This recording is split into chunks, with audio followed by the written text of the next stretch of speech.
also.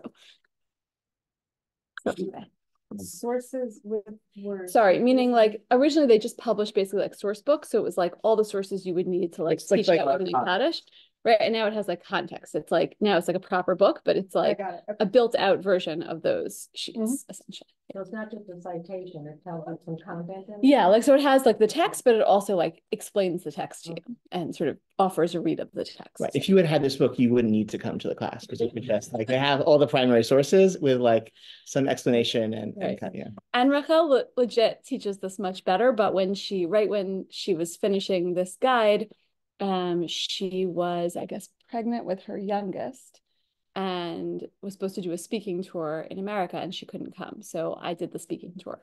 Speaking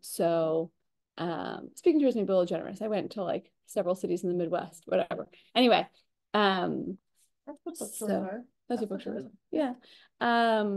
We drove from Chicago to St. Louis. It was a little more Thelma and Louise than book tour, but anyway, it's a long story. None of us knew how to pump gas. Okay. Anyway, I'm sorry. Sure, with that introduction, great. Yeah. I'm sorry. She's from New Jersey. I'm New Jersey. You knew how to do it. You had never done it. No. I'm from New Jersey. Sorry. It's very rooted in my identity. I'm from New Jersey. We don't pump gas. We get gas. But you knew how to do it. No, we pulled up to the pump and we had no idea what to do.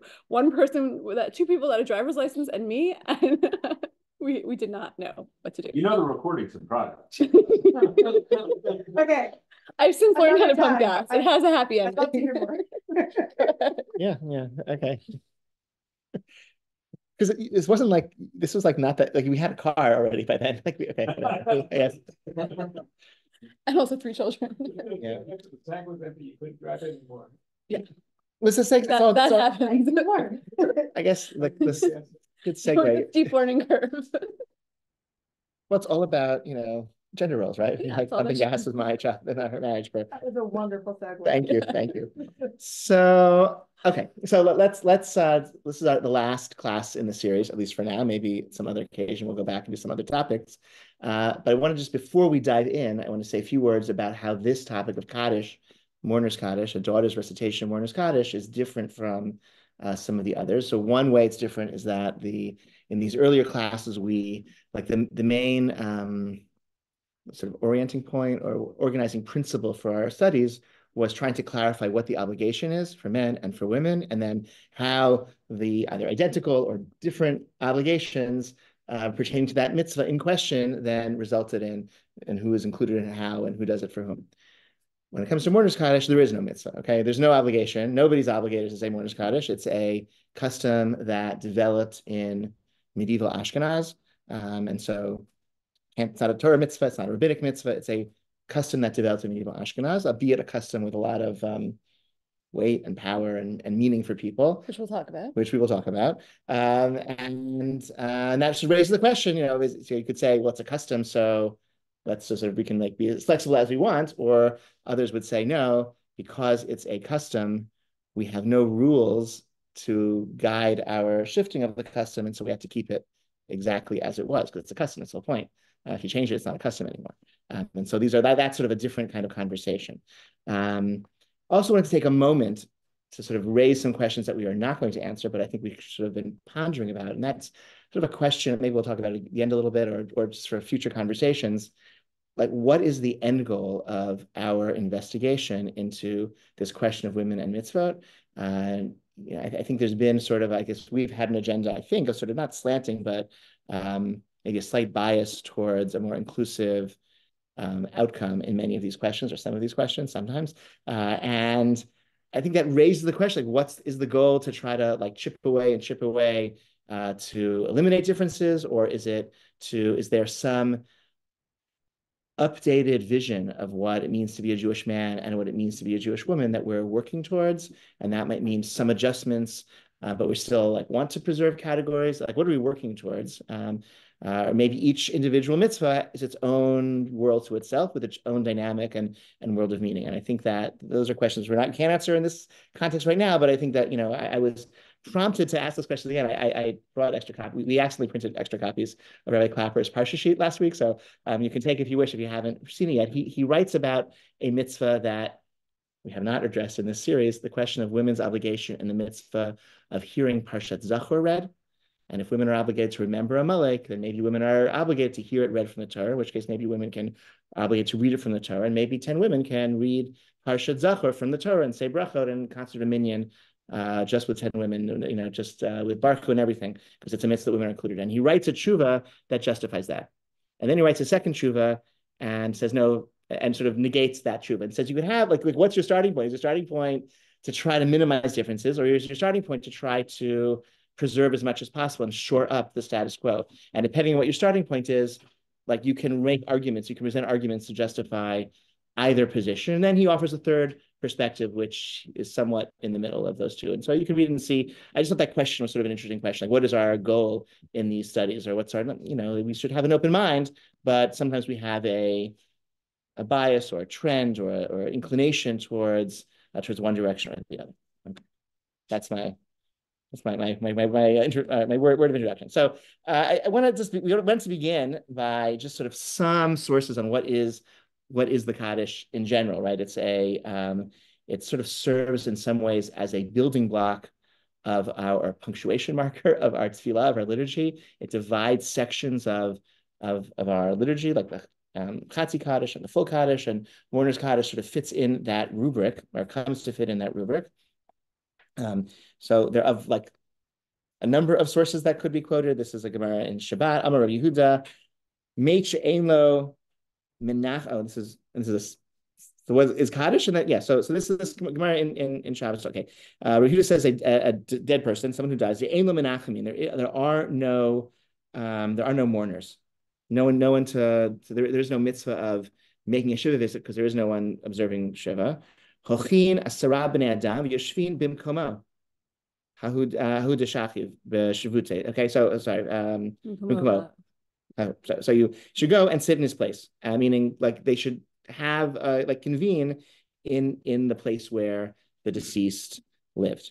This fellow who died in the neighborhood of Rabbi Huda, he didn't have any mourners.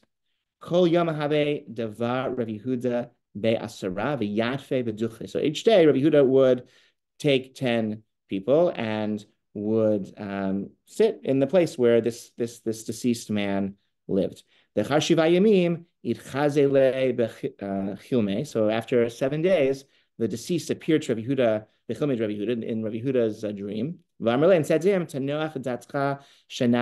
you should be at ease because you put me at ease. So there's this is a source for, there are like things that we can do liturgically, or there are things that we can do that provide some sort of comfort to the souls of the deceased. That's what this Gemara, I think Gemara is sort of suggesting. There's a value in like the Shiva Minyan to the deceased, separate from the condolence that is offered to the mourner. I don't know if there's, I'm trying to think if you've ever seen this done, like a Shiva Minyan in the home of a deceased with no mourners. I don't think I've ever seen that. But it's, there's a lot of Gemaras, and especially in Brachot and in Shabbat, about, right, you just, in order, or one maybe foundational belief of Kaddish is just to believe that something that we do here and now is going to impact the deceased person. So that's like, this is like the foundational piece of that. I think we do see a lot of customs that reflect that, just not maybe. Like, isn't the 11 months reflective of that? And sure, yeah. There's like the whole structure of it. Well, all of Kaddish is reflective of that, yeah, for sure. But also, right, like I did a bunch of writing about like cemeteries and like behavior in cemeteries. So I don't know why I'm so attracted to this particular halakha, but like, you're not supposed to do mitzvot in cemeteries. Because it's called loeg larash. How do you translate loeg larash? Like it's easing the poor. Yeah, you like, because they can't do mitzvot anymore, and so when you do mitzvot in a cemetery, now it's not really true because we kind of do, because I mean you say Kaddish is like whatever, but it, and right? And you're menachem avel. I know it's not, it doesn't totally work, but it is only like certain mitzvot. Okay, whatever, right? I think it's like it's the inverse idea, but it's a similar idea. So there's like a bunch of things that preserve this. Okay, another time we'll have a class about talking to dead people. Keep going. Okay. Yeah. So, yeah, we go. actually did that. There was a woman in our community. I don't know how many people recall this, but there was a woman who lost her mother, and she was very interested in exploring Judaic sources of like the afterlife and communication. And so she and Aviva Kraus did this learning together, and in the end presented it, and it was pretty wacky. Yeah, it's pretty wacky. I think the stories are very wacky. I mean, I don't know if they did this, but like coming from the weeds, Yeah. changing the course of history, and Good it stuff. was very Good wacky. stuff. yeah, the stories are really crazy, but it's also like in like the Art Scroll Siddur, right? Yeah. So it's like, yeah. I'm gonna be coming to that class. Okay. Okay. Gemara in Sota discusses at the end of Sota. If you ever the Mishnayot and the Gemara is also the end of Masechet Sota.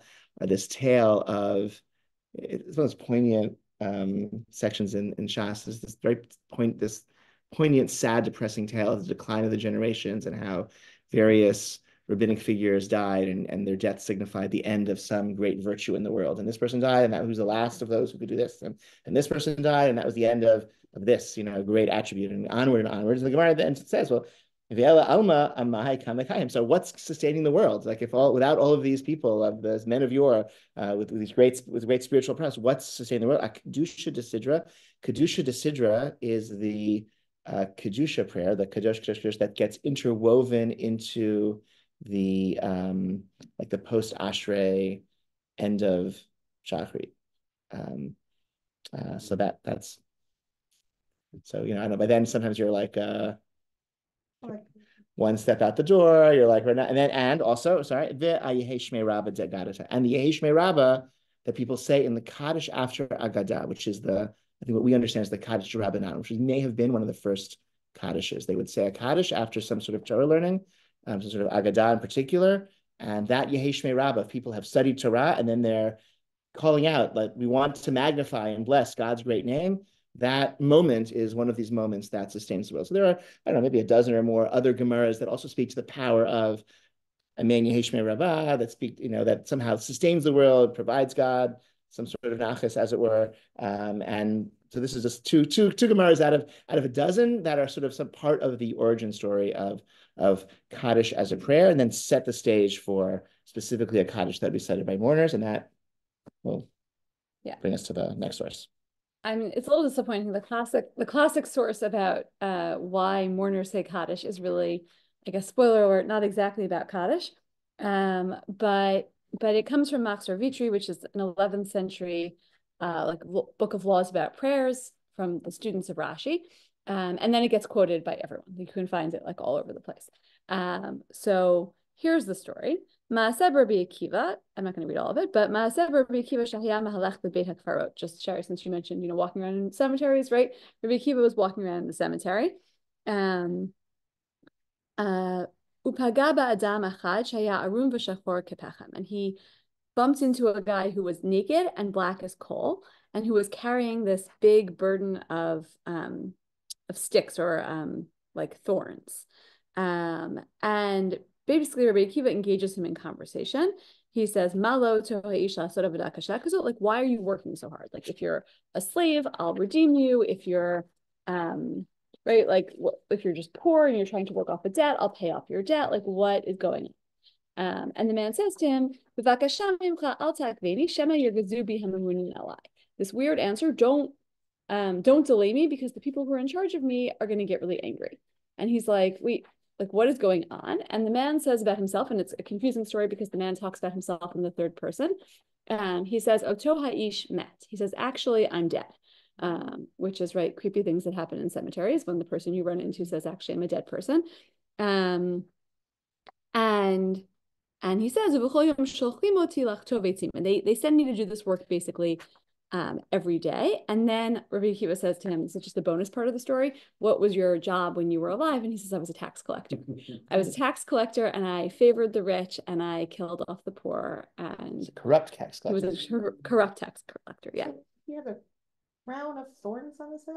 He has like a big bundle of thorns on his head. He's like schlepping them, it seems like. And nobody makes anything of the putzim on his head? You can do whatever you want with that, yeah. Okay. Yeah, I mean, right, there's like a lot going on in this story.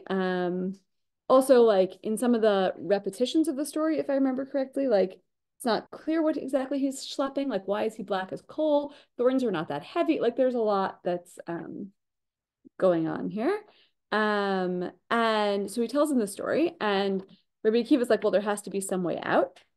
And he says, no, no, no. The only way out, like the thing that I've heard, shamati mehem, davar shlo hayel chol liyot. There's one thing that would get me out of this, but it's impossible. She'ilma lehayalo la'ani zeh ben, if I had had a son, shehu omed b'kahal ve'omer baruchu et Hashem ha'mevorach. If I had a son who would stand in the congregation, I'm going to ask you what this is talking about, so these words are important. A son who would stand in the congregation, ve'omer baruchu et Hashem ha'mevorach, and the son would say, baruchu et Hashem ha'mevorach, ve'hem onim acharav, v'yehei shmei rabba mevorach, and they would say, the congregation would respond to him, v'yehei shmei rabba. Then, and only then, would I get out of this situation. Okay, so what prayer are we talking about? Sounds like he's about tefillah from Marav. He's the Baal Tefillah from Marav. Because he reads Kaddish and he says Baruch. Right. Or Shachrit. Or Shachrit, but Maybe except it would be in the opposite order. Maybe there's no minion when they get to Baruch. Someone says Baruch and then they say Kaddish. Perfect. I think that's exactly what happened. So it's like a mashup prayer, right? It's a little bit of a mashup. There's a Baruch Hu going on, and there's a Yehei Shmei going on, and those are both familiar elements to us. What's clear, I think, is that the son is leading davening, and I don't know if it's Marav specifically, but it's definitely like the Baruch Hu part, right? Like it's the part that you need a minion for. So only if that worked, if that happened, would I get out of this situation. But of course, I don't have a son. However, conveniently, when I died, my wife was pregnant. But even, I don't know if it was a boy, and even if it was a boy, nobody loves me, like nobody liked me in life. So like for sure, no one's teaching this kid Torah. So Rabbi Akiva takes it upon himself as like his mission in life to make this happen for the man, for the dead guy. So he asks about the name of the wife and the name of the city. He goes to the city. Sure enough, true story. Nobody likes this guy. That is really true. The story checks out exactly. They say like, let that man's bones, like be disintegrating, right? Like, be ground up. And he asked about his wife, and they said, like, may her memory be erased from the world. And then they say, and that the kid, yeah, he didn't even have a brit milah, right? That's how little we care about the kid. So Rabbi Akiva goes and he circumcises the kid and he teaches him. It takes a long time. The kid doesn't accept Torah at first. He fasts for 40 days. Yatzda bat kol v'amral lo lazad hamitaneh. And a heavenly voice comes and says, Rabbi Akiva, you're fasting for this kid? And he says, Ribono shalom v'halol lefanecha arachti Torah. Like, I'm presenting him before you, God, right? He's going to serve you. Have a little rachmanis, basically. In other words, it's God saying, this is the kid you're going to fast for? Exactly. And then it all works out. Miyad patach HaKadosh Baruch Hu et libo v'lamdo Torah. His heart is opened, he learns Torah. V'kriyat Shema u'birkat hamazon. Okay. He says Kriyat Shema and benching. We could talk about those examples also. V'hemidu lifnei hakahal v'omer Baruch Hu. Baruch Hashem ha'mevorach. More confusion. The kid gets up in front of the congregation and says Baruch Hu, and they say what you're supposed to say. Right? Good job, kid. Except there's no Yehei Shmei in this version or in this retelling, or whatever what actually happened.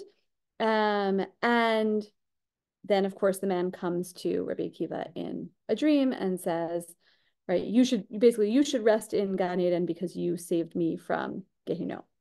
And that's basically it. The end of the story is, right, because this is Machzor Vitri. He cares about, or they care about teaching you about davening. So the moral of the story is, in case you were wondering, the Al-Ken Nahagula Avor Lifnei Hativa b'Motzei Shabbat. Therefore, we have the custom on Motzei Shabbat. So Sara, you were onto something. On Saturday night, you should have someone she'ein lo av o em. You should have someone who doesn't have a father or mother, or maybe doesn't have either. Lomar Baruch Hu o Kaddish, to say either Baruch Hu or Kaddish, or presumably both, actually, right? But okay, fine. Why Saturday night? Well, it tells you in the English. Yeah, it does tell you in the English. The English is adds a lot of things, which I guess is good. Right. So like, if you know, you get out of Gehenna on Shabbos, but you have to go back in after Shabbos. So there's like a few things we do, or some of us do on Motzei Shabbat to avoid upsetting the souls that are going back to Gehenna after Shabbos. There's a great short story by Isaac Bashevis, a singer. It's called Shabbos in Gehenna, and it's about all the souls, and like all Shabbos comes, and they're like hanging out with each other, and they're schmoozing, and they're like catching up, and and then doing whatever they do, and then like Shabbos is ending, they have to go back to their torments and whatever. So it's like very. So that's why Motzei Shabbat. Baruch Hu or Kaddish, I assume because the Machzor Vitri is also like, I'm not exactly sure, like one or the other, right? Like they're both sort of reflected here. This source cuts in two directions, at least two directions. I mean, there's definitely a lot going on. I would say, first of all, this has at least all the elements. This has all the elements that everyone else is going to work with. You have a child who lost a parent and doing something to, again, like relieve the pain of the afterlife, right? It's about impacting the dead person. And it's through prayer. I think those are the basic elements that you have here. But on the other hand, there are some weird things about the story also, right? It's not necessarily Kaddish. And it actually seems from the story like Kaddish is really the least of the Kaddish / Baruch Hu, because it could really be either one, or leading davening. Over lifnei hateva, which means like leading, being Shalei Tzibor for like, but not for like Sugei Zimra, for like, the Baruch Hu parts of davening. That's really significant, and that's more so than any particular liturgy, maybe. But it's the really role, not the words, you would say. Yeah, but it's also really not the it's symbolic, right? It's like metaphoric. The whole point is that this person was actually a terrible person. And so by default, the people he would leave behind in his family would be terrible people. And the mark of someone who is like fit to get out of Gehinnom is someone who leaves behind people who have a positive impact on the world. And only once it's established that actually, right, Rabbi Akiva comes in and like turns it all around, right? So once there is someone descended from this person who carries on their legacy, but in a way to make a positive impact on the world, that's what gets him, that's what gets the father out of Gehinnom. That's the thing. In other words, you need to be the kind of person who would say Kaddish, right? More so than any actual specific recitation, because it's about the legacy that the deceased is leaving in the world. That's where most sources take this. And again, at this point, you can see from a liturgical or from a halachic liturgical perspective, all we're saying is that once a week, someone should say Kaddish, mourner's Kaddish, right? There's not like the Machzor Vitri, which is like telling you how to pray, is not like, and this means, right? Moral of the story is everyone who's lost a family member, God forbid, should say Kaddish, right? That's like not the moral of the story. Person who is lost should have a son to say Kaddish. So not even saying Kaddish. Not even saying Kaddish. Which includes Baruch Hu, but only one child. Like if he has 5 only sons, one a it's week. only one of them, and it's only once a week, and it's not. And if he has girls, tough. So the girls tough is like an interesting question, right? Meaning it's from the source. I'm not. I would say, yeah. So I think it's interesting in the story, meaning like it seems like it has to be a son, and then the question is like, why does it have to be a son, right? Like presumably in the story it has to be a son because they have to lead. Like, I don't even know if it's a boy. Right, exactly. So exactly. It's very important. If it's a girl, exactly. Maybe it's a boy, but then if it's a boy, maybe they don't know anything. Exactly. So there's like stages there. Yeah. Right, because see, I'm sort of really inclined in the other direction, that it's not the magical words themselves. No, I'm saying it's not the magical. Well, then why couldn't? If I left my daughter and she did X, Y, and Z, she.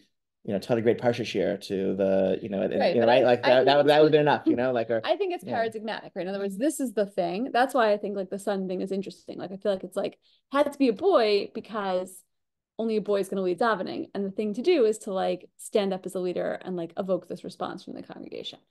Right? Is it like they say does anyone have a chiyuv, right? Like they say to the men, does anyone have a chiyuv? Like that's clearly straight from there. Totally. Yeah. Right, but it does seem so. Yeah, it only does. Boys and only one. Yeah, but I guess right. And it's definitely not a magic formula, right? Because it's either Kaddish or Baruch Hu or something, right? It's if he wasn't a corrupt tax collector and he just like lived a noble life, he wouldn't have needed any of this. Right? Like if he just if he had just done a lot of mitzvot and like left behind everyone, No, but Max Vitri says, therefore we've developed this custom. We don't ask like, please raise your hand if your father was a corrupt tax collector, right? Like that's not how it goes. Yeah. Okay. I often, I mean, you've maybe heard me say, I often say Kaddish is a metaphor that, that if you can live your life in such a way that you're, if we do things that sanctify God's name, that reflects well on the people who shaped us. So like Kaddish is like emblematic of that, or some, but so like like if you come to shul to say Kaddish and like there's a thunderstorm or whatever, there's no minyan, like you're still the type of person who comes to shul to say Kaddish. I feel like that counts for a lot. Versus you say, does anyone have a chiyuv? And then a fight breaks out about two people think they have a chiyuv. Like, which I have seen. I have broken up fistfights in shuls, right? Like that's right. Which right? So, I remember that. He came home from shul. He was like, I was like, how are you? I broke up a fist fight. I'm like, you have a weird job. Yeah. True. So, but like, so that misses the point, right? Like that's not right. Okay. Right. But I think it's not just that you feel this way, right? This is how the sources really take it, meaning like the sources really take it overall in that direction of like, again, that the important thing here is the connection between the deceased and the person who's still alive. And it's about the legacy that they leave behind, which is why maybe there is no practice of Kaddish as we know it in any of these sources. And it takes till much later, right? Like we'll see, like even in the Shulchan Aruch, it's not really, we're just really not there yet. And even when Kaddish does become a thing, it's like an occasional thing. Only one person says it at a time. It's more like this. The idea that it's something that one would do like on a daily, regular basis is not present, I think, in part because it's like, no, it's all about all the things that you do on a regular basis. But anyway, you can go on. Okay, so speaking of later sources, so we're going to jump ahead, skipping over some centuries of halakhic development to it's a Shulchan Aruch, but it's actually the Ramah. There's really no halakhic development. They just talk about the idea. Right. Well, there are like right. I mean, there are. It's not like jump. We're skipping. Max Vitri is the students of Rashi, so these are people who lived in northern France in the 11th century. Shulchan Aruch, the Ramah lives in Krakow in the 16th century. So we're skipping ahead several hundred years. I'm just saying there's not like halakhic sources about women saying Kaddish in the interest. Oh yeah, no. I'm sorry, not skipping anything. Yeah, sorry. So this is the Ramah. This is Rav Moshe Isserlis, his commentary, his gloss on the Shulchan Aruch. So we find these midrashim that say that you should say Kaddish for a parent, and then skip the parentheses, all the places where all the sources where this story is quoted. Okay, nahagu lamar al av ve'em Kaddish batra yud bet chodesh. So there's a custom for 12 months after a father or mother say Kaddish. What's not here? Sibling child. Yeah. So we mourn. You have an obligation to mourn for father, mother, sister, brother, son, daughter, husband, wife. But Kaddish is only for a parent. Why for a parent only? And why for mother, right? Yeah, mother's also added in. True, mother was not in Max Vitri. My understanding is that's so that you can remarry. I'm sorry? Why not for a spouse is so that they don't spend too much time out of the game. Oh, interesting. That's what I was always talking about. But even for, okay. That's a little, okay, interesting. You're not like, so you're not only are you not obligated, like you're not allowed to dwell on it that much. But your life isn't over. Fine, but you do have mourning for 30 days for a spouse, and you don't say Kaddish in this source at all for a spouse. That's what I'm saying. There's no Kaddish ever, right? This is only for a parent, not for a spouse, not for a child, not for sibling, right? I think maybe it's still based on that, like the paradigm of that, of the Max Vitri story, the Rabbi Kiva story, where it's like a child can redeem a parent, but no other relationship has that dynamic of this person brought me to the world, and so my actions. It really is about the legacy they leave through the child that we hope taught, but didn't actually in that story. So I think the step of expanding Kaddish to everyone for whom you have to mourn, I think is basically saying, well, actually, we're not just shaped by our parents. Like we're also, like we're our, just everyone and all of our loved ones, shape us in very profound ways. Everyone we're obligated to mourn shapes us in very profound ways. And actually, the good that we do in the world is also not just reflective of our parents, also reflective of the other people who shaped us. Okay. 12 months. We typically say Kaddish for 11 months. Where do we get from 12 to 11? Saying more than 11 months. Someone may assume that his parent wasn't good. Yeah, you don't. Yeah. So the story of Rabbi Kiva, the story of Rabbi Kiva is And like we all do it. this is like the reason why we're saying Kaddish, but we don't want to admit that this is the reason we're saying Kaddish, right? We're saying Kaddish, right? It's like, you don't want to think this wicked man needed the Kaddish to redeem him from this terrible torment. So we'll also do it to redeem our dearly departed from their terrible torment. We don't actually want to suggest that our dearly departed are in terrible torment. So instead of saying Kaddish for the full 12-month sentence of punishment in Gehenna, we'll say for 11 months.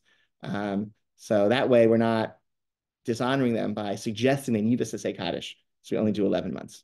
I'm often good behaved. Hopefully, yeah. But this source is like a source on the prior source? It's a source that's informed by. This is 400 years later. This is like some. Right, so it went from like one Shabbat. Yeah. We're skipping over. Yeah, exactly. To 12 months. Yes, exactly. So we're skipping. To 11 months. Yes, exactly. We're skipping over the 400 years of development of this custom, and this is like the bottom line, at least as it was in the 16th century, which is still a little different in significant ways from what is common today. So then a mourner would get maftir often, Shabbatot, and lead the davening specifically on Motzei Shabbat. And that's when the dead souls go back to the torment in Gehenna. So let the child lead Marav of that tefillah. So the son can redeem his parents from Gehenna through his leading the prayers on Motzei Shabbat. So from there, the custom that's really common now is 11 months, not 12 months, for all people whom you mourn for the duration of that mourning, and not just leading davening for Marav, but a man will lead, in mourning will lead davening for all of the tefillot, except for Shabbos Yantif or days we say Hallel, etc. If I remember correctly, most of the this is a commentary on the Shulchan Aruch. If I remember correctly, most of the stuff in the Shulchan Aruch is just about determining the Seder Adifuyot. A lot of what do you call it? Like the prioritization. Prioritization of like who says Kaddish. Yeah, like the person who is in Shiva versus the person who's in Shoshin versus the person who is their father versus the person who's their mother, like all of just like flexing the same muscle that the like baseball statistics. Basically, it's just like there's just a lot to be said of how do we know it's from every Maka is from exactly. Yeah, let's play the. Yeah. Okay. Okay. Okay. So the next source. So now we're gonna. So with that as our sort of basic background of Kaddish in general. What about women reciting Kaddish? Daughter reciting Kaddish. The first source to address is the Chavaz Yar, but Yir Bachrach actually named this in honor of his grandmother, right? Yeah. She was named Chava, right? So it's the Chavaz Yair, right? So he was called Chavaz Yair. Because and so it's the Chavot Yair. Okay, so this happens in Amsterdam. Okay, Amsterdam, and became very everyone's talking about it. The thing that happened in Amsterdam. Okay, that someone passed away with no sons. He willed before passing each day for 12 months. 10 shall be paid to study in his house. Even then, they had to pay people for minyan. Okay, and after the studies, the daughter will recite Kaddish. The sage of the community and the alderman did not protest. Continues. But there is no evidence to defeat this thing. For a woman too is commanded to sanctify God's name. And furthermore, with the presence of a quorum of Jewish males, it's called the people of Israel. So even though the story of Rabbi Kiva, which is the source of the recitation of Kaddish by orphans, is about a male child, nevertheless, even for a daughter, it stands to reason that there is a purpose and it brings satisfaction to the soul of the deceased, for she is his offspring. Like logically, it should make no difference. Daughters no less than sons are the legacy of all of us, our parents, of their parents. And women have equal obligation to sanctify God's name as a mitzvah in the Torah. And so as long as there's a minyan there, so she's saying Kaddish in the presence of a minyan, it should work. It should be great. There should be no problem. And the logic suggests it should be fine. And that's a really interesting move that he makes, right? Because he says, oh, it's a mitzvah of Kiddush Hashem. Yes. Like, like in your intro, you said, well, there's no chiyuv. I've always felt that that's like bothering him. Yeah. Surely there's a mitzvah somewhere here. Yeah. Someone has to be obligated in something. He's like, oh, Kiddush Hashem, that's what we're all obligated. Which is interesting because when like they go in shul, if you want to be clever, Shari, when they say someone has a chiyuv, you could say I have a chiyuv in Kiddush Hashem. We all have a chiyuv in Kiddush Hashem, right? If you want, right? Like that's the obligation of sanctifying God's name, which is a mitzvah that every Jew has, and so that's ultimately the mitzvah that's being fulfilled by Kaddish, and women are obligated in that mitzvah. So that everything includes. Nonetheless, there's concern that this will weaken the power of Jewish Kaddish. Okay, it's going to weaken the power of Jewish customs. Shigam came Torah, because customs are also Torah. Like that's, at the end of the day, it's what we just do what we do. And it's going to lead to everyone to build a private altar based on its own reasoning, right? If we allow people to kind of think things through, and this seems reasonable and that seems reasonable, then everyone will have their own little religion. The words of the rabbis seem preposterous. They will make light of them. It's going to undermine tradition. And then that is his tshuva. So the first tshuva to address a daughter saying Kaddish is, theoretically, it's fine and it should work, but it will undermine tradition and though it shouldn't be done. That's his objection. It's not an objection of modesty. It's not an objection of she doesn't have the power to say these words. Like, she's saying with a minion, she can say those words. She can say Dvarim Shekidusha in the presence of a minion. The only issue, which is very significant and dispositive, is the issue of it hasn't been done this way, and so we shouldn't change customs. Okay. Yes. I'm confused. So this person saying that a woman saying Kaddish is actually wrong as opposed to it not counting. Correct. It works. It should work. It'll definitely work. It works. Like, it provides solace to the deceased, but the costs outweigh the benefit, and the costs are undermining tradition because it had never been done before, as far as he knows. And so this would be a change. Certainly not in Amsterdam. It's not in Amsterdam, or he wasn't there. He was in Germany. So it had never been done before, so it shouldn't be done. So it's just cost of benefit. But the cost is to the community, the benefits to the individual. Correct. deceased. Correct. He's going to be like carrying thorns on his head. And Hopefully not. Hopefully not. But yeah. Yeah. Yeah. So that's raised, I guess. The next, should I do the next one? Yeah, I'll do the next one. Okay. Right. So I think that's right. That's exactly right. Like it's a cost to the community, and nothing we can do for the deceased, right? Like, it's just tough luck. The deceased didn't have any sons. And I think that the next source tries to, or does really address that, even though it's also a more restrictive source. He says, Misha ein lo banim. This is Rabbi Ephraim Zalman Margaliot. So he says, Misha ein lo banim rak banot, v'tzival lifnei ptirato shilmadu asara beveito bischaram, ve'achar halimud tomar habat Kaddish. This is a guy who we know for sure that he wanted his daughter to say Kaddish because he arranges it in advance of his death. Like, he's like, I'm going to prepay, right? It's like a thing like prepaid funerals, where I'm going to prepay people to learn in my house, and my daughter will say Kaddish, afterwards. In lishmo, we don't listen to him. So we specifically tell people not to do this. And he says, right, like, because, if she's single, it's for sure bad. If she's married, it's also bad. It's just bad. Chalila lahashmiya kola l'Rebbe ba'amirat l'Rabbim, I think, ba'amirat Kaddish, right? She's just not allowed to make her voice heard to the masses with the recitation of Kaddish. Big discussion about whether this is like a Kol Isha issue. I actually don't think so. I think that it's like a communal leadership. Like, it's more like her voice can't be heard in public, right? In this like public leadership sphere. It looks like she's leading. Yeah, exactly. So bein b'beit hakneset, bein b'minyan, it doesn't matter if she's in shul or she's just in a minyan in her house. Ella, but he is worried about the guy with the thorns on his head, right? Im tirtza lizkod et avia, if she wants to bring merit to her father, tzia zihira, then she should be careful with the times of davening, b'chol ha'itot hatzfilah, bein b'beit hakneset, bein b'minyan. So interesting, right? She should be careful to daven, right? That's like not something that we always hear men telling women. She should be really careful about zmanei tefillah, either going to shul or a minyan at her house. Lahatot ozna ba'amirat kaddishim, and she should listen during Kaddish, la'anot amen b'kavanah, and say amen with intent. Saying amen says that it's not Kol Isha because she's saying it out loud. Oh, that's everybody says amen. Right. Well, but there's lots of people who say Kaddish too, as well. but probably not No, there. this Right. is like you hire 10 people to go to the house to say Kaddish, so presumably they're not mourners. Yeah. They are or they're not, but I agree. I think many people are saying amen, but I also think, right, it's really not her voice, it's the leading. That's the problem. And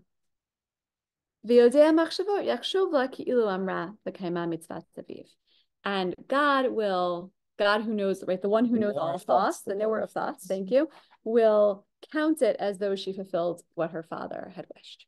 Right? He'll count it as though she had fulfilled her father's wishes, because she is the type of person who would say Kaddish were it appropriate for a woman to say Kaddish. It's just that he thinks that a woman should not say Kaddish, so that's why she's not doing it. But she could, and she would, and she's there, and she's present.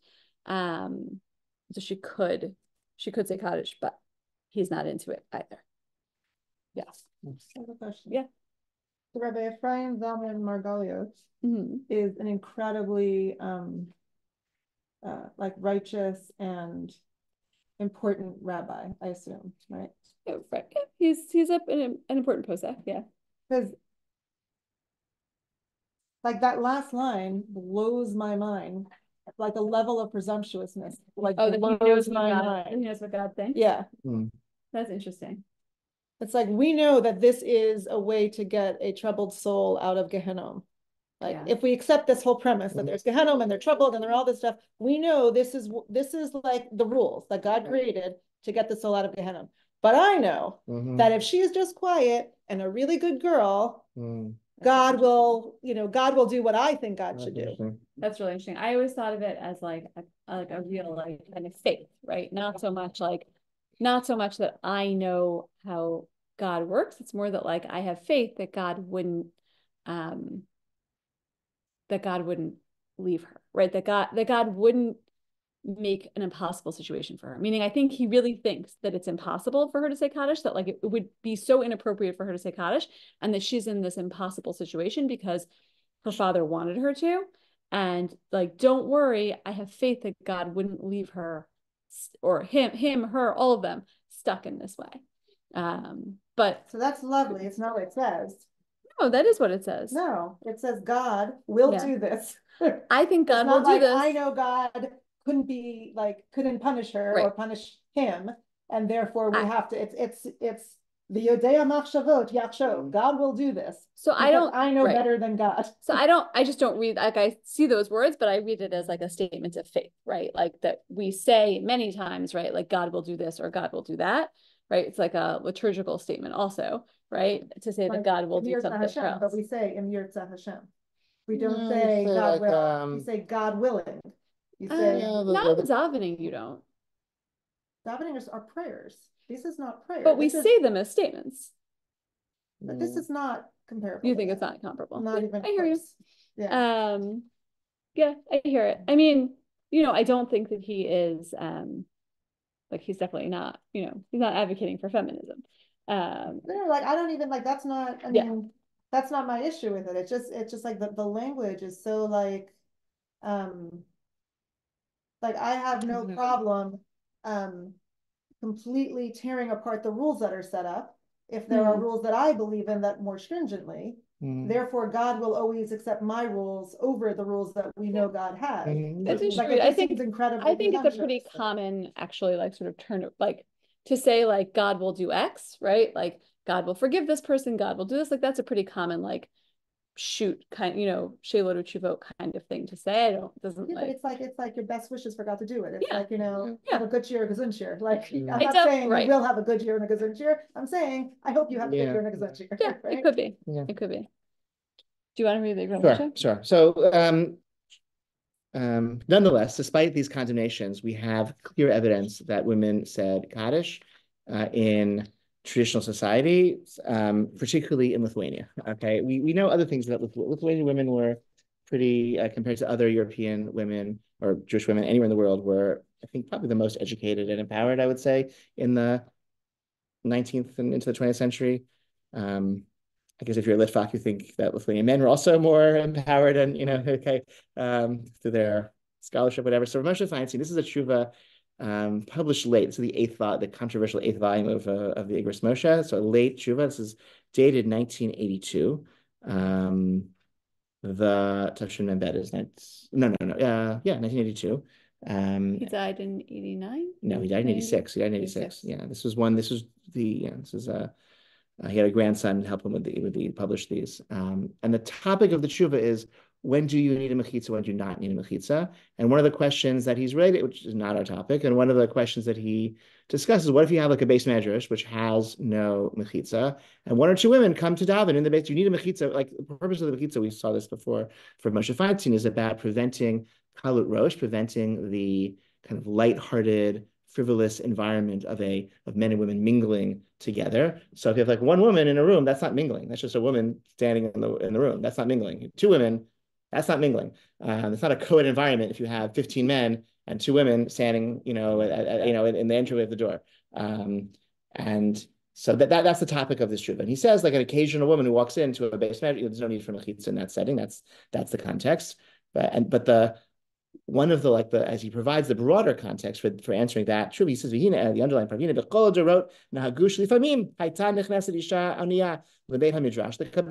poor women used to come and beg in the base measures. So it was no mechitza. There was some base measures where men would learn and men would daven, and women would enter and come in. This was in Lithuania in 1905, wherever, in 1920. Avela lamar Kaddish, or a mourner would come, a female mourner would come and say Kaddish, et cetera, et cetera, et cetera. And he goes on and continues the tshuva. So this is just a little piece of a side point. This is not, it's like sort of en passant, Derek Agav. He mentions that in Lithuania, in pre-war traditional Lithuanian society, women recited mourner's Kaddish. It doesn't seem like every woman did, but it seems that it happened. Like if every woman did it, there would be like an Ezra's Neshim. The shuls would have had women's sections with mechitzas, but occasionally it happened, and it doesn't seem to be a concern. It's not the topic. He mentions it without even bothering to comment because he just felt it was this a thing, a memory from my childhood or my youth in Lithuania. All of the generations. Yeah, I don't know. I think it means like intact traditional. It's a good question. Like intact traditional society.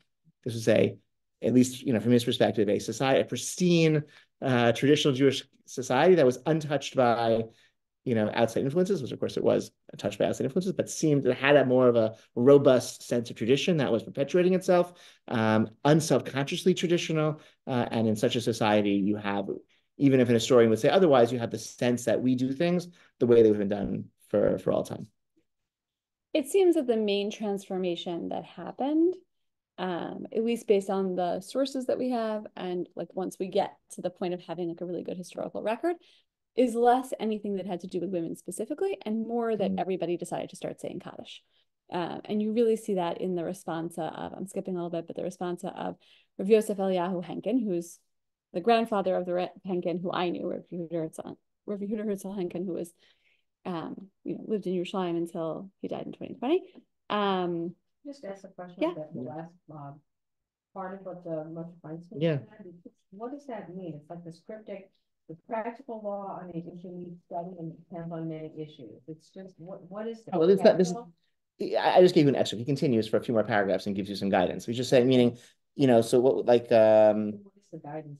just the guidance of like how many, like, if how many women are coming and what degree of regularity before you have to put mechitza in your base medrash. Like it's a group of men, like in Lithuania, at least, so in Vilna, this was like a very learned society, and Torah study was like a major focus of Jewish spiritual intellectual energy. So every group of craftsmen would have their own base medrash. So like the shoemakers had a base medrash, and the cart pullers had a base medrash. And so after work, people would go to the base medrash and they'd have learn for a little bit before bed. And so a group of 5, 10, 20 men would gather for learning in their base medrash. So if this woman comes every day, what if it's like 3 women who are coming every day? At what point that's the topic that he addresses in the paragraphs that I didn't include on this page. So the topic relates to the mechitza. Correct. From mechitza with women, it's nothing to do with women saying Exactly, which makes it, I think, in some sense, it's even more powerful because if the point was that you could argue with it, but he's just telling us, oh, by the way, I remember this in my youth again, this just happened. So he's just sort of telling us a little piece of historical information that he doesn't even think it's worth commenting on. Because yeah. Exactly.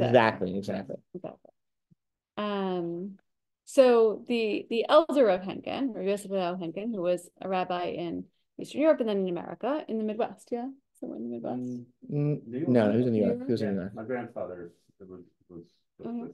Interesting. So he the larger tshuva was also really interesting. He's bewildered by Kaddish, not by women saying Kaddish, just by Kaddish. He's like, you have all these people who are getting into fistfights. Why? It's I don't really understand. When did this become such a thing? Right. He's also learned through all these sources. He also knows that there's a man carrying thorns and Rabbi Akiva and a son, and he's a little confused. And he is even a little worried that there's become like sort of like a cult of Kaddish. But ultimately, I think this is like, to me, this is something like very American about this. He says, saying Kaddish causes closeness to Judaism, right? And it's said in the context of women here, he says it really about everyone. Like, don't tell them, like, sort of like, shh, don't tell them that Kaddish isn't a mitzvah, because they're all coming to shul to say Kaddish. So let's just not talk about it. And everyone will believe it's a big mitzvah, and this is how you fill the seats. And so he says, don't rebuff the young girls, since saying Kaddish causes closeness to Judaism.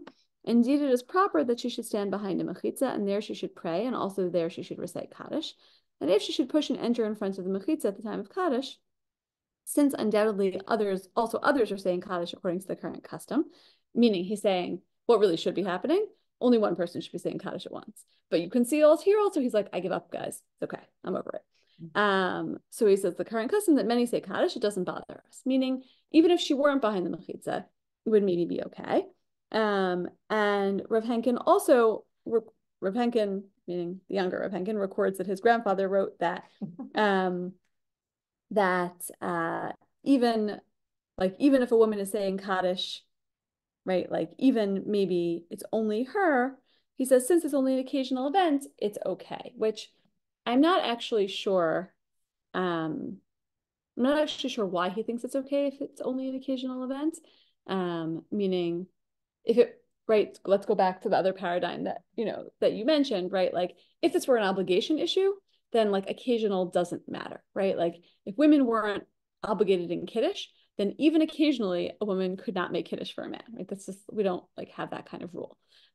So that's clearly not what's happening here. I think it's again about this paradigm of like, he doesn't want to set up women as prayer leaders. He's anxious about that. So if you had a woman who was saying Kaddish by herself every single time, it might look like she is like the leader for Kaddish, which is maybe, right, in his mindset, even more problematic if you trace it back to, it's not really Kaddish, it's really Kaddish and Baruch Hu, right? It's really like being the Shaliach Tzibor. That's like a very different, for him, that would be like a very, very different thing. So I think that's what he's saying here, is that like, right, like a woman saying Kaddish by herself because she happens to be the only one there is fine. And in fact, this, became, right, both the practice of everyone saying Kaddish all the time, right, meaning 3 times a day, 11 months, right, not 12 months, and all the mourners, and all the mourners at the same time, right, that became the dominant practice. And women saying Kaddish, right, you have like, as time goes on, right, so that was Rav Henkin writing, again, he passed away in 2020. We have a quote here from a woman who was saying Kaddish in Boston. She was praying in an Orthodox school attended by one of the most outstanding Jewish scholars and rabbis of our day. Who do you think that was? So she was at MIMO, and basically Rav Soloveitchik like told the Gabbai, no, it's okay, she can say Kaddish by herself. And then we put on here a piece from Rachel's article, that it would be difficult today to oppose a woman's recitation of Kaddish based on the notion that customs of Israel should not be changed in any synagogue or community that permits mourning adult relatives of all kinds, and even paid non-relatives, to recite Kaddish together numerous times every day of the week for only 11 months, all of which are innovations on the original practice, right? Like, you can't argue that, like, oh, we have this like crazy innovation, right? Tradition, right? Tradition has sort of like fallen off the roof or whatever, right? It's just like not a thing. A rapidly evolving custom. So you can't then say it's been, so the way we do it it's been in the 11th century and the 15th century, and it's changed so much. Don't tell me now, well, it can't change anymore. Right. Yeah. So I think, and I think Rachel is 100% right about that. And yeah, she says, right, a daughter's desire to take an active role in ensuring her parents' welfare after death is just one of many innovations. I guess in closing, I would just say, Rachel lives in Baca, and she literally started her own shul. And I respect her for that. And, this is what I call a don't try this at home halacha, right? Meaning, I think everything that's Or here. try it at home, just not at home. Don't try this on the road. I think, everything that's written here is 100% true. And still, right, if you're a woman who seeks to say Kaddish, not here at home. Not the way it is. It's not the way it is, right? Not Just, right? Yeah. it's just not the way it is, right? Yeah. Right. That's what Where this you book is want. about. Yeah. Look for a store with a Maharat and go say Kaddish there. So Then it's, you know you can say it. right. It's not 100% great everywhere. And the other thing, and so like that is, that's like very real. Like I'm from Teaneck. It's not Boston, but it's also like not Williamsburg. And like, it wasn't like a slam dunk that like every shul was going to be so happy to have me say Kaddish. There was one that would allow me to. So Well, I think there were others, but I think there were others that would have like tolerated it. There was like one at the time that was like that had a daily minyan that I could attend that was like fairly chill about it, and where I could be sure that there was always going to be someone else saying it, because I don't think they would have been chill about me saying it by myself. and there was an Ezra machine that was open and well lighted and had seats, and right. like it's not right. That's true, right? The shul closest to us didn't have an Ezra Nashim on weekdays, or like they did, but it wasn't. The men were there. Yeah. So is the Hasidic movement more lenient about this, or at least Chabad? No, I mean, I don't think it's really a question of leniency. I think it's just a question of like, I don't think they would see it as a question of leniency. For lack of a better No, term. Chabad is not. I have multiple times had the experience of like presenting myself as a surprise to Chabad in the Hamptons. They haven't said anything not nice. They're not happy to see me, but I come with him and well, I mean, as far as saying Kaddish, a woman saying Kaddish. yeah, I've come to say Kaddish. Yeah, okay. I'm saying they're not like excited. They're not jumping for joy, but they're not shushing either. But there's definitely a man saying Kaddish. I mean, I wouldn't try. Again, I think if it is a don't try this at home halacha. I'm a big fan of like, fight before, fight after, but don't fight during. So like the point at which you're going someplace to say Kaddish, like you probably don't want to have the fight right then and there, right? So but yeah, the issue of contention is if the woman says Kaddish all by herself. I mean, in Chabad communities, women don't say Kaddish at all. Oh, really? So to my knowledge, that's, I think, the practice. I'm just a little surprised because I learned about a meaning to say Kaddish from a Chabad rabbi. Oh, really? So there could be more diversity than we're aware of. It could Yeah. also be that's something that they encourage as Rabbi Henkin notes. It can be a very powerful tool to bring people in. Like if somebody comes to shul, like every day for a year, like some of them might like it, so like it can be a very powerful tool so it could be that like that in that, to you, they might encourage it, but like a actual Chabad woman, like from a Chabad family, I suspect is not saying Kaddish with great regularity. And again, if somebody says it quietly, who even knows, like, maybe they think they're saying it, maybe, God knows that whatever, Right. but the community might not know. Whereas if you're by yourself, then everyone, if the only person saying Kaddish Right. would be known, of course. And that's the flip side of what I would say, which is that, like, I think that Kaddish was clearly meant to be among a more expansive set of practices. And so I think in communities where women, not like across the board, but I think in some communities where women don't recite Kaddish, and like I've had this conversation with people, right? They don't see themselves as like, I'm not gonna like care about my parents' legacy, right? Like I'm not gonna like deal with the Gehenna thing. It's not that, right? It's that like there's other things that I'm going to do, right? There's other practices. There's learning Torah, or there's giving tzedakah, or right, like there's other practices that they're doing. They just don't see Kaddish as like that thing, right? Either it's just not the be all and end all at all, or it's not the be all and end all for them because they're a woman. And I think you sometimes have like people come up against that, right? You have women from more modern communities who go into these more traditional communities and are like, what do you mean you're not saying Kaddish? They're like, well, what do you mean you're saying Kaddish, right? Like the judging is going in both directions.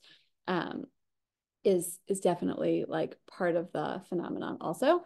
And so in that sense also, I think it's really different than like the, like again, Kiddush, like you're either making Kiddush or you're not making Kiddush, right? Like those are your only two options. Like, or I guess you're either making Kiddush or you're listening to Kiddush. But Kaddish is a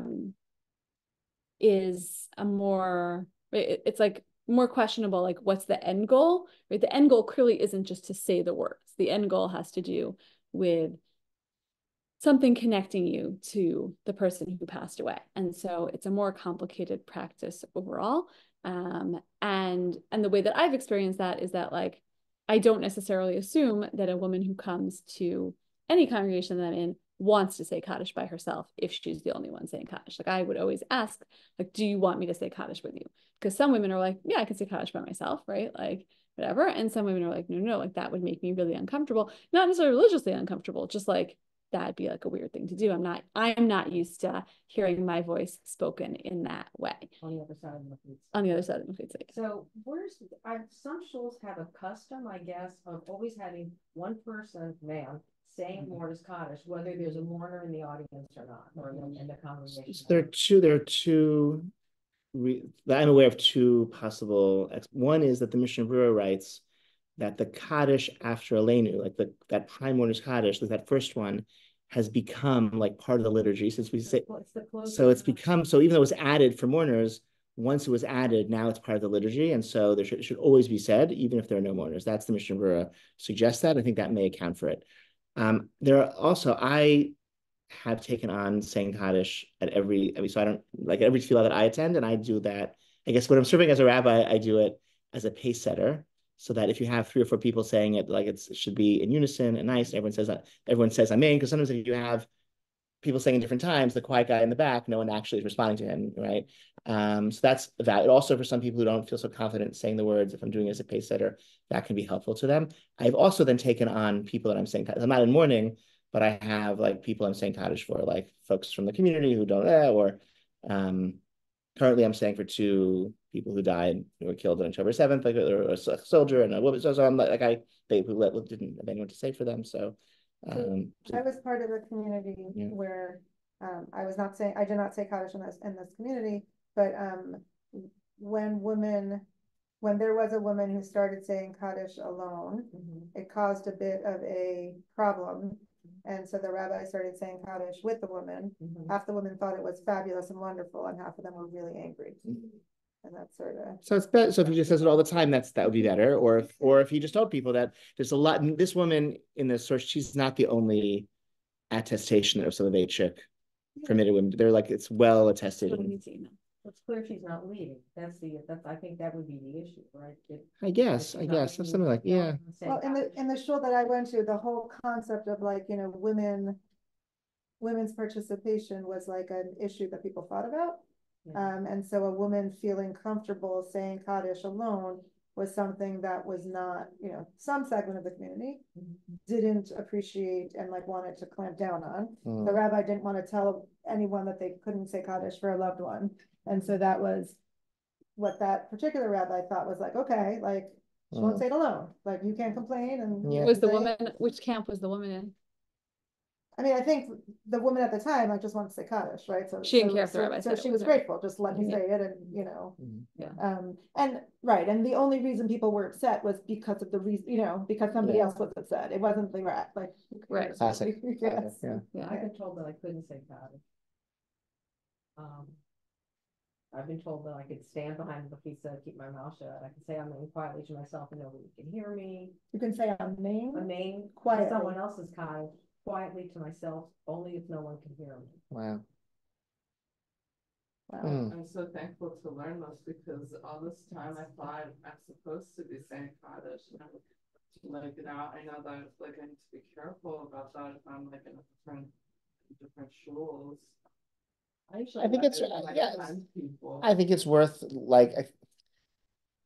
I think in most places you can say like, I think there's a large number of shuls where women can say Kaddish, because you almost certainly are not saying it. Like just people don't necessarily pay that much attention. In most shuls, I think you're not going to offend people, but I think it's also if you're going to be someplace that you don't know on the occasion of a yard site, I think it's okay to find out. Like that seems like a wise practice if you can. Like if you know you're going to be traveling over a yard site, so like something good to do. Yeah, I know. Sometimes I know.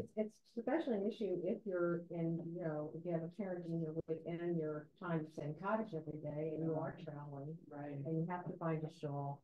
I would usually contact the shul ahead of time and leave a message to the rabbi. I'm a woman. I'm traveling. I mean, I'm Yeah, prepared. I yeah. say Kaddish. Can I say Kaddish in your shul? Yeah. And I get all kinds of different answers depending on. I do that too because I really I don't like surprises. So Right. I don't like to, yeah, and often I will get, oh, we'll make sure there's a man there to say Kaddish with you. I've also said, well, the man will say Kaddish for you. So that's the big question I have about Kaddish is less about my own personal practice, but more about I have a sister-in-law who is very firm in her way, and her sister is very firm in a different way. And they both lost the same father.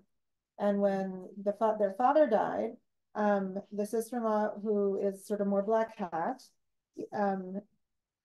said that there were no brothers. They were going to pay a yeshiva boy who they didn't know. That's like both tzedakah and fulfilling the obligation, like full stop. And my sister-in-law was like, that's meaningless to me. And my father's soul is still going to be suffering. Like that's nothing.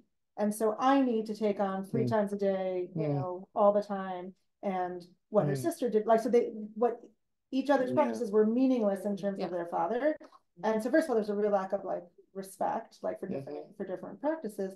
But to the extent we do believe, and we is the wide we, about the Gehenom and the souls that are gonna be within worlds and need some help, or particularly if in this particular case the father was not somebody who there was a very problematic relationship with the family and a bad situation. But so if you think a soul needs help, right? What are the what is the legitimacy of the views there? And it sounds like there is no legitimacy or not legitimacy. It's all I would say I think they're both legitimate, meaning I think you're right if you accept the premise, right? Meaning you got to draw the line on nourishkeit somewhere, right? If you want to say the whole thing with souls is nourishkeit, fine. But if you accept the premise of the souls and Gehenom, maybe even if you don't, but I'll talk about that in a second, right? So then I think both sisters-in-law, right, have a point, right, and have there's different point, like you said there. I like the way you said that they're just differently from, right? So there's different ways of being from about this. I think that's really true. I also think that there is a way to read the Gehenim sources as a little less literal. The 11 months though, that's really pretty literal. I don't know what to do about that.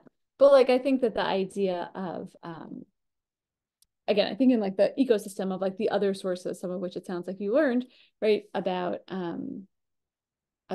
what we do to bring merit to the dead. I would put it more in that category. Where there's room for diversity of practices. Diversity of practices and timelines, and it's not as hell focused. Gehenna's not hell. Purgatory. Right? It's purgatory. Right? Yeah. The ones that are not as Gehenna focused, basically, right? Which is more Svatei Devavot, right? Svatei Devavot, that when you teach her that you heard from someone who passed away, their lips move in the grave, which is extremely creepy, but I'm just saying it's still not purgatory. It's creepy, but not purgatory. I think there's also the point that saying Kaddish is for the benefit of the mourner. Awesome. And for people to see that this is a mourner, so they can come to right, and so that you can see who the other mourners are, so that you have a community of people who will be wrapped as you are, especially not so much during the Yartzites, but during the actual period of saying Kaddish. And I think that's something that if women can't have, so that I mean, this book is I haven't read it cover to cover. It's a collection of essays by women reflecting on their experience saying Kaddish in Orthodox shuls, and some of very positive experience, some of more mixed experiences. But there's a lot of, it's a powerful, emotional, My rabbi wouldn't let he didn't. We should close the recording. Can I say that? Sorry, guys. Thanks so much. Bye. Bye. Wait. Okay. Well, I love him. I love him very much.